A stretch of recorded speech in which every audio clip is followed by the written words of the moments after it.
Customer என்கிட்ட இந்த சாரியை கொடுத்து இந்த சாரிக்கு மேட்சிங்காக ப்ளவுஸ் எடுத்து ஸ்டிச் பண்ண சொல்லியிருந்தாங்க. நான் இந்த கலரில் ப்ளவுஸ் எடுத்தேன். ப்ளவுஸில் ஒர்க் பண்ணுறதுக்கு நான் சில்வர் கலர் ஜரி எடுத்திருக்கேன். தென் பாபிளில் ஃபஸ்ட்டு ஜரியை சுற்றிக்குவாங்க. அப்புறமா இது மாதிரி ஒரு பவுலில் போட்டு 2 ஸ்ட்ராண்டாக இது மாதிரி ஒரு பாபிளில் சுற்றி எடுங்க.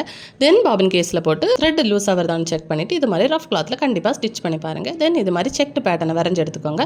தென் இந்த லைன் மேலே நீட்டாக ஸ்டிச் பண்ணி எடுங்க. அழகான த்ரெட் ஒர்க் ரெடி ஆகிடுச்சு. இப்போ இதில் நம்ம பீட்ஸ் ஒர்க் கொடுக்கலாம். அதுக்காக நான் ஆரிலேஸ் 1 மீட்டர் எடுத்திருக்கேன். இப்போ அதுக்கு சைடில் இருக்க கிளாத் எல்லாம் ரிமூவ் பண்ணிவிட்டு B7000 க்ளூவில் இது மாதிரி ஒட்டி எடுக்கலாம். தென் மிரர் ஒர்க் கொடுக்கறதுக்காக மிரரையும் இது மாதிரி ஒட்டி எடுக்கிறேன். இப்போ ஒட்டாத இடத்துல எல்லாம் பீட்ஸ் வச்சு ஸ்டிச் பண்ணி எடுங்க. தென் கழுத்துக்கு டிசைன் பண்ணுறதுக்கு நம்பர் 8 நீட்டில் இது மாதிரி பீட்ஸ் எல்லாம் கோத்து எடுங்க.